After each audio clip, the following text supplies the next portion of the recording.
So in this video, we're going to go over Dalton's law of partial pressures, and actually we're going to be able to apply it to the concept of collecting a gas over water, which is a lab that you guys are going to be doing in class. So Dalton's law of partial pressures is actually awesome because what it tells you is that the total pressure that's exerted on a system, that equals the sum of all of the individual pressures that gases exert. So for example, if you have in the atmosphere oxygen, nitrogen, helium, all the different gases, they do not interact with each other, which we saw when we're talking about ideal gases. They're not going to be attracted to each other. So instead, all of their individual pressures simply add up together to give you one total pressure. So that makes a really easy problem for us. So let's look at an example.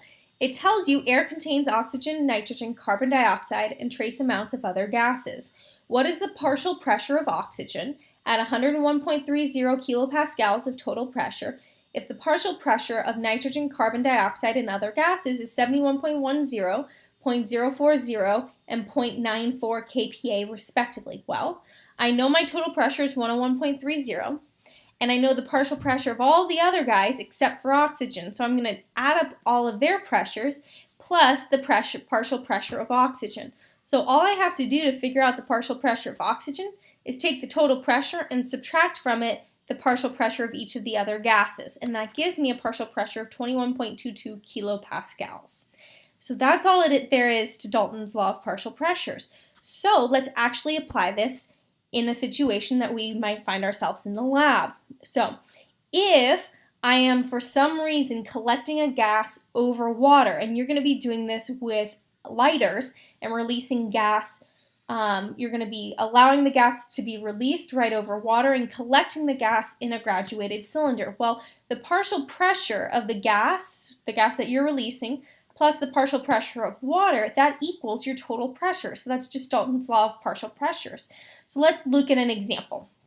Okay, when magnesium reacts with hydrochloric acid, a volume of 0.355 liters of hydrogen gas is collected over water at 26 degrees Celsius.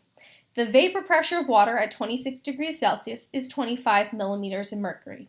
If the total pressure is 7.52 millimeters of mercury, how many moles of hydrogen were collected?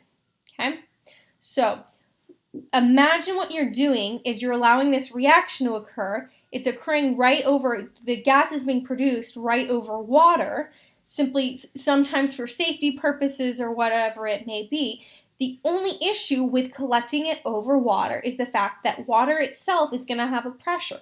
Well, that's not really an issue because based on Dalton's law of partial pressures, I know that the total pressure equals the partial pressure of the hydrogen gas plus the partial pressure of water. Well, I know the total pressure in this case is 752, and I know that the partial pressure of water is 25. And so that tells me that the partial pressure of hydrogen gas is just going to be 727 millimeters of mercury. So that's the only new concept in this entire lesson, is the idea that the two partial pressures add up to give you a total pressure. Now, it's asking me how many moles of hydrogen gas were collected. Well, I have the partial pressure of hydrogen gas, or just the pressure of hydrogen gas. I have the volume. I have the temperature. I can use my ideal gas law. But in order to use my ideal gas law, I need to get into millimeters. I need to get out of millimeters of mercury and into atmosphere. So I'm going to put millimeters of mercury on bottom. Atmosphere is up top. 1 atmosphere is 760 millimeters of mercury. So I know that my partial pressure of hydrogen gas is 0.95658 atmospheres. Now I can plug that in to my PV equals nRT, my ideal gas law. My pressure is 0.9568. I know my volume is 0.355.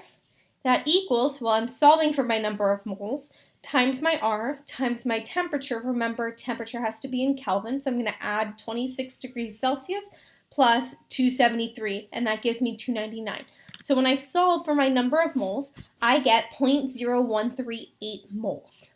Okay, so all of these ideas that we've been coming up with, that we've been discussing, start with the ideal gas law, and then they're just little branches off from it. So for example, figuring out the molar mass that we did 2 videos ago, right? Figure out the moles, take the mass divided by moles, there's your molar mass. using it in stoichiometry problems. Figure out the number of moles based on stoichiometry, then plug that value into your ideal gas law, your PV equals nRT. And then in this case, if I'm collecting a gas over water, knowing that the partial pressure of the gas is simply going to be the total pressure minus the partial pressure of water, then plugging in your pressure into your ideal gas law. So all of these different ideas are coming from and are using your ideal gas law, or PV equals nRT.